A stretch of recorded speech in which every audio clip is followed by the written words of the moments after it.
Portage firefighters battling two big fires in less than 12 hours. The details we're learning from officials about both incidents. Plus, the Pope remains in critical condition tonight. The latest updates from the Vatican on his health.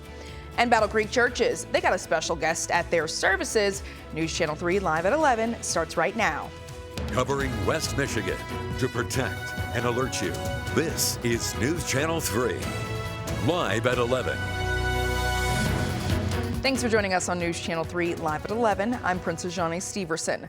Portage firefighters battling a large fire earlier today. Officials say it was difficult to put out. It happened at a fabrication shop on Terry Lane.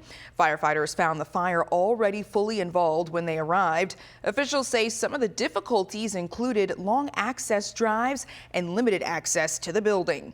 The Portage Battalion Chief says the fire was also likely burning for a while before it was even discovered. The blaze was so severe, an excavator had to be brought in to safely open up the structure. Officials say no injuries were reported and the fire is not considered to be suspicious right now. 6 people without a home tonight after a fire at a Portage adult foster care home. Portage Public Safety says units were dispatched around 5:30 Saturday to Trotwood Street. Firefighters say the fire started in the garage and spread to the attic and the roof of the home. The fire was brought under control quickly. Officials say the fire was likely started by smoking materials that were not disposed of properly.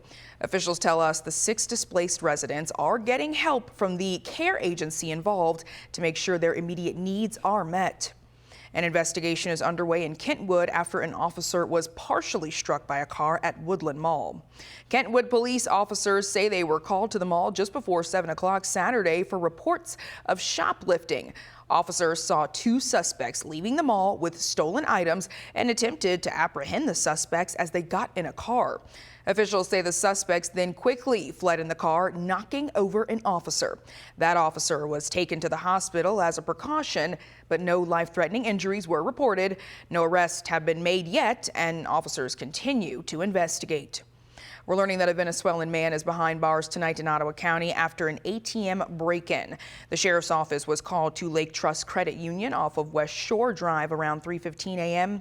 A man fled from the scene as they arrived and led deputies on a high-speed chase. They eventually caught up to the 26-year-old suspect and he crashed into the median on US 31. He then fled on foot and deputies tracked him down with canine units. The suspect was eventually found hiding under industrial equipment. He was arrested on multiple charges.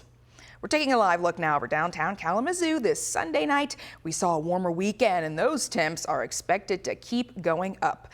Chief Meteorologist Keith Thompson is in the Weather Alert Center with a look at your forecast. Keith? Hey, you're right, Princess. The warm-up is going to continue. And in fact, it's even going on right now. And tomorrow morning, you'll feel it because you're not going to have to wear everything you can find in your closet, which is what we were doing much of last week. Right now, the temperature's still holding on to 33 in Kalamazoo and mid-30s across much of the area. A little colder in GR, in Ionia and Fremont. But check out South Haven and Benton Harbor, 37 and 40 degrees respectively. Quiet on live Doppler radar. This is our 100-mile scan here. We'll put that radar to work, but it's going to be later in the week, not tomorrow. Your bus stop forecast, we go off to school with mostly cloudy skies and 30 degrees, 30. And then coming home, mainly cloudy. It's going to be breezy in the afternoon with that high up around 44 degrees. Here's the way it shakes out. And your hour by hour, there you can see predominantly cloudy skies. And the warm-up continues through much of the week, along with some rain that's on the way too. That's all in the 7-day forecast coming up. Princess? Thanks, Keith. The Vatican says Pope Francis had a tranquil night but remains hospitalized in critical condition in Rome, battling double pneumonia today. The Vatican said that blood tests were showing mild signs of kidney failure that is, quote, currently under control.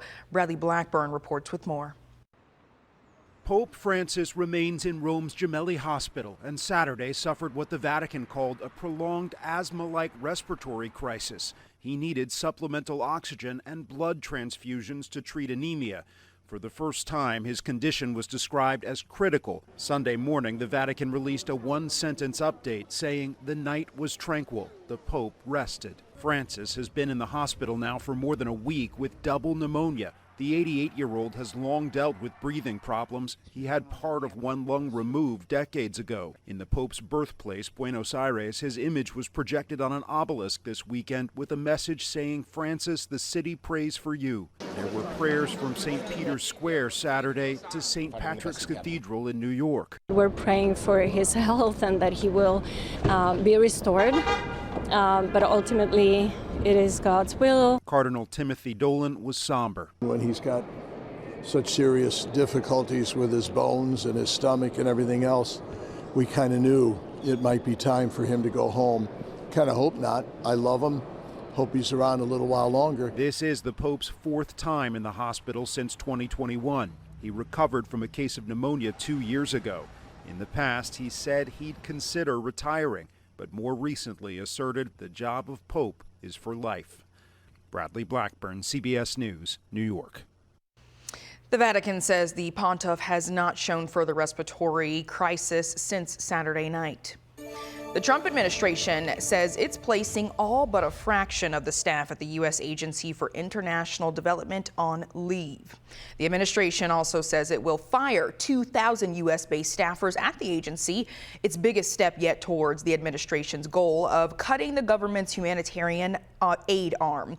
The move comes after a judge Friday rejected a legal challenge filed by federal workers seeking to block the layoffs. The Trump appointee running USAID indicated plans to keep about 600 mostly staffers on the job in the meantime, in part to arrange travel for employees abroad. This comes as the federal workers all received an email this weekend instructing them to come up with a list of what they accomplished last week. The deadline is tomorrow at 11:59 p.m. This is a part of billionaire Elon Musk's efforts to slash the federal workforce. Announcing the email on social media, Musk said a failure to respond will be considered as a resignation. He later defended the email, saying it's meant to spot what he calls outright fraud. Michigan Republicans and Democrats each selected a new chair this weekend during conventions in Detroit. Republicans elected State Senator Jim Runstad as their new party chair. This is despite ongoing criticism that he will be working two jobs between elected office and the party chairmanship. Democrats picked former state lawmaker Curtis Hertel as their party chair. He unsuccessfully ran for the U.S. House in the 2024 election. Michigan is set to be a key state to watch in the 2026 midterms. That is when Democrats will try to end Republicans' control of the U.S. House and the Senate in hopes of halting Trump's agenda. Kalamazoo is warning of a boil water advisory for some residents after a water main break on Miami Avenue. And while it's being repaired, there will be a temporary loss of water pressure. The city says it affects some residents on Miami Avenue, Nazareth Road, and Baker Drive. You can see the affected area on your screen. It's highlighted in red. City officials say affected customers in that area are advised to boil their tap water for drinking or cooking. This advisory is precautionary. There haven't been any confirmed tests for bacteria or disease in the water. The advisory is expected to be lifted on Wednesday. As special guests made appearances this morning at churches in Battle Creek. Dr. Derek Barber King Sr., nephew of Martin Luther King Jr., he preached in Battle Creek today. He led a morning worship at the First Presbyterian Church of Battle Creek and then delivered the morning message at the Second Missionary Baptist Church. Both churches invited him as a guest preacher as a culmination of their Black History Month celebration. Well, I think it's important for people of color in particular not to allow our history to be forgotten. And I think we have to continue to rehearse it, remind people our various contributions to this country. Dr. King is the son of late Dr. A.D. King, the only brother of Martin Luther King Jr. He served as a pastor in Georgia, Florida, and Louisiana, and continues the ministry of his late father and uncle through workshops that are dedicated to creating social change, utilizing nonviolent strategies. As an activist, Dr. King has been committed to the continued struggle to eliminate discrimination, racism, oppression, and violence. Louis Trophy House kicked off its 19th annual Charity Gumbo Cook-Off and Crawfish Boil this afternoon. Guests had the opportunity to sample over 20 gumbos from local restaurants and cash their vote for their favorite. The event featured live music, full bars, and a heated tent. There were also special guest judges, including myself and meteorologist Colin Rogers. All ticket sales went to support the Audrey Hensley Family Foundation and Chef Therapeutic Riding Center. Coming up, women are getting potentially life-saving information in their mammogram reports. Tonight's Spotlight on America takes a look at how one government leader is making sure all women get that critical screening. And we're looking for a warm-up. You're going to be surprised at the way it feels this week, especially compared to last week. I'll tell you all about it. That's coming up.